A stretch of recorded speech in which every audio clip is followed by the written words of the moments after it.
Bueno, hay muchos padres que viven con la incertidumbre de qué pasará con sus hijos cuando ellos lleguen a la etapa de la adolescencia. Muchos de ellos ni siquiera quisieran que sus hijos lleguen a la adolescencia y viven con ese temor constante, porque ciertamente cuando miramos a un lado y al otro, nosotros vemos que muchos niños tienden a rebelarse cuando alcanzan esta etapa de la vida.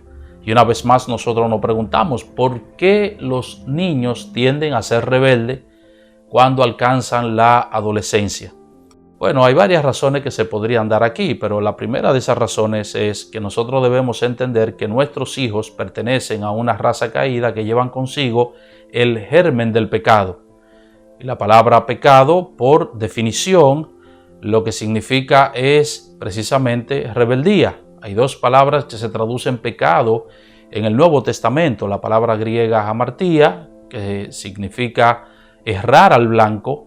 En Romanos 3:23, cuando Pablo dice, por cuanto todos pecaron y están destituidos de la gloria de Dios. Esa es la palabra que él utiliza allí. A los seres humanos fuimos creados para glorificar a Dios. Ese es el propósito, el fin de nuestra existencia terrenal.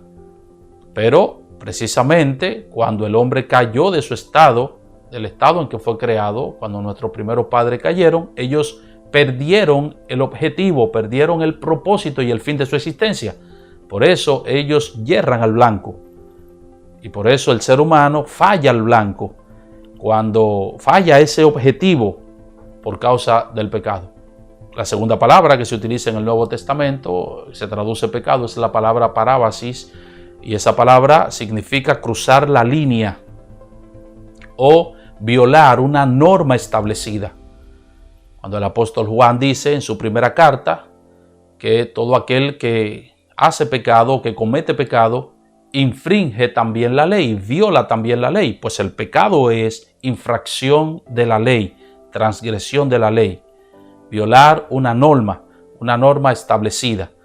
De manera entonces que cuando decimos que una persona es pecadora, estamos diciendo, por un lado, que ha fallado al propósito para el cual fue creado, y estamos diciendo que ha violado la norma, la palabra de Dios, o sea que es un rebelde, se ha rebelado contra Dios. Así que nuestros hijos son rebeldes por naturaleza. Ellos no nacen como una hoja en blanco, como decía John Locke, o como nos dice la psicología moderna, que ellos nacen como una hoja en blanco y que nosotros somos los que escribimos en esa hoja lo que nosotros queremos que ellos sean. No, ellos nacen, repito, con una naturaleza pecaminosa. Ellos nacen con una tendencia natural hacia la rebeldía. Ahora, ¿por qué es en la adolescencia cuando eso se hace más notorio? Bueno, por dos razones. En primer lugar, porque muchos padres consienten a los hijos. Es decir, no tratan a los hijos o no tratan esa rebeldía natural del corazón de los hijos en una etapa temprana, en la etapa de la niñez. No trabajan con ellos, no trabajan con esa rebeldía. Ellos creen que los hijos son buenos, como le dice a la sociedad, que los hijos son buenos, que son angelitos, así lo entienden algunos. Y muchos actos de rebeldía que los niños hacen cuando están pequeños no son tratados de manera correcta. El apóstol Pablo nos dice que nosotros que no debemos provocar a ira a nuestros hijos, sino que debemos criarlos en disciplina y amonestación del Señor. Efesios capítulo 6, versículo 4. Salomón dice que la necedad está ligada, amarrada al corazón del muchacho y que la vara de la corrección van a alejar esa necedad del niño. De manera que nosotros tenemos primero que partir de esa premisa. Nuestros hijos son rebeldes por naturaleza y yo tengo que trabajar desde una edad temprana esa rebeldía en el corazón de ellos, porque si no, lo voy a provocar a ira. ¿Y cómo lo provoco a ira? Bueno, consintiéndolo. Cuando yo crío a un niño consentido, es decir, que yo le doy todo lo que él desea, que yo le hago creer a ese niño que todas las cosas le pertenecen, que el mundo es de él, que él es el centro del globo terráqueo, entonces yo estoy consintiendo a ese niño. Y entonces, mientras él está pequeño, yo no voy a ver las consecuencias graves de eso, sino hasta que llegue a la adolescencia. Cuando él llega a la adolescencia, entonces ahí yo voy a ver esas consecuencias terribles. En Proverbios capítulo 29, versículo 15, Dice Salomón, la vara y la corrección dan sabiduría, mas el muchacho consentido avergonzará a su madre. El muchacho consentido, el muchacho que tú consientes, te va a avergonzar, tarde o temprano, te va a avergonzar. Y fíjense que él no dice avergüenza, él dice avergonzará a su madre. ¿Y por qué? Bueno, porque mientras él está pequeño y él se antoja, por ejemplo, de un juguete que no le pertenece, que le pertenece a otro niño, o de un helado, y esa madre va corriendo a quitarle ese juguete a su hermanito mayor para dárselo a él, porque si no él hace una rabieta y se tira en el piso, eso no tiene graves consecuencias. El asunto es que cuando ya el niño es un adolescente, y el niño de 13, 14, 15 años te dice, papi, préstame el carro porque voy a salir con mis amigos. Y tú le dices, no, yo no te puedo prestar el automóvil porque tú eres un adolescente, tú no eres mayor de edad porque tú no tienes un permiso para conducir y sería una irresponsabilidad de mi parte hacer eso. Entonces el niño se encierra en su habitación y dura una semana que no le habla, que no habla con nadie y que no quiere ni siquiera comer. Entonces ven las consecuencias. Ahí es donde el padre se atemoriza y dice, ay, mi hijo es rebelde. No, pero él no es rebelde ahí o él no fue rebelde ahí, porque sucedió eso. Él ha sido rebelde todo el tiempo. Otra manera también en que nosotros provocamos la ira a nuestros hijos es cuando nosotros no lo disciplinamos como debemos disciplinarlos, ni tampoco lo instruimos como debemos instruirlos. Por eso Pablo dice, no provoquen a ira a sus hijos. ¿Y qué hago, Pablo? Bueno, críalo en disciplina y amonestación del Señor. Yo tengo que instruirlo en la palabra de Dios. Y cuando él ha violado la palabra de Dios, entonces yo tengo que disciplinarlo. Y eso debo hacerlo en una edad temprana, para que cuando él llegue a la adolescencia, entonces él puede establecer claramente una diferencia entre lo bueno y lo malo. Y él aprenda también, haya aprendido a someterse a la autoridad. Ahora, otra razón también por la que nuestros hijos en la adolescencia se tornan rebeldes o manifiestan en una forma mayor esa rebeldía es porque en la etapa de la adolescencia es una etapa de transición en la vida de ellos. Ellos están pasando de la niñez a la adultez. Y la adolescencia es esa etapa de transición. Ellos no son ni niños ni son tampoco adultos. Ya no pueden estar en el mundo de los niños porque no lo son.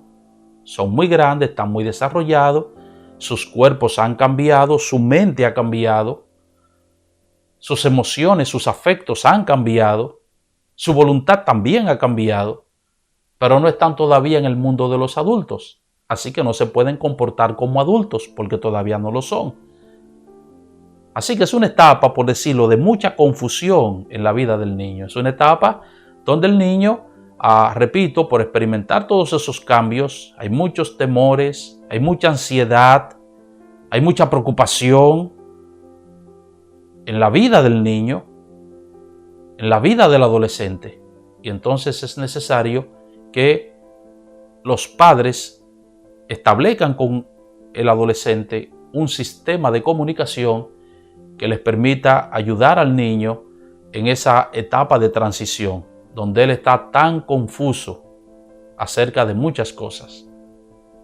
El problema es que en esa etapa los niños no cuentan con esa ayuda, con esa asistencia de los padres. No hay ese sistema de comunicación. Los padres no se sientan a hablar con los niños, con los adolescentes, de muchas cosas que le preocupan y que le atemorizan y que le crean mucha tensión, mucho estrés, depresión, ansiedad. No conversan con ellos por muchas razones. A veces porque no dominan los temas y tratan siempre de evadirlo. A veces porque ellos tienen muchos tabúes en la mente con relación a muchos temas que los hijos le hablan y le plantean. Por ejemplo, cuando los hijos quieren hablarle acerca de temas relacionados con sexualidad y ese tipo de cosas por cambios que están experimentando, los padres rehúyen hablar de esos temas con los hijos. Y digo hablar de esos temas en una forma bíblica. O sea, tomar las escrituras y enseñarle qué dice la escritura con relación a eso. Cuando un adolescente comienza a sentir atracción hacia una muchacha que en la etapa de la niñez no sentía esa atracción, pero ahora precisamente por los cambios físicos, hormonales que hay en él comienza a sentir esa atracción y eso es natural. Y el padre a veces o la madre no tienen la capacidad suficiente para sentarse y con las escrituras enseñarle acerca de eso. Así que no habla de eso, el mundo de las ideas. El niño ahora entra al mundo de las ideas. Hay muchas cosas acerca de las cuales él se pregunta. Y tú tienes que darle respuestas que sean lógicas, respuestas que sean bíblicas, respuestas que sean satisfactorias para el niño. Y los padres no hacen eso, pero tampoco hacen eso los padres porque están tan ocupados en trabajos y ese tipo de cosas que no sacan tiempo para conversar con sus hijos. Así que el hijo experimenta una soledad en esa etapa y eso lo tiende a tornar rebeldes. Hemos dado algunas razones por las cuales entendemos que los hijos se tornan rebeldes en la adolescencia. En una próxima entrega nosotros vamos a estar hablando acerca de cómo nosotros podemos ayudar a nuestros hijos adolescentes para que no se tornen rebeldes y si son rebeldes para ayudarlos a mejorar su condición. Espero haber respondido la pregunta. No dejen por favor de hacer sus comentarios y dejarnos sus preguntas para nosotros responderla en una próxima entrega. Que el Señor les bendiga ricamente.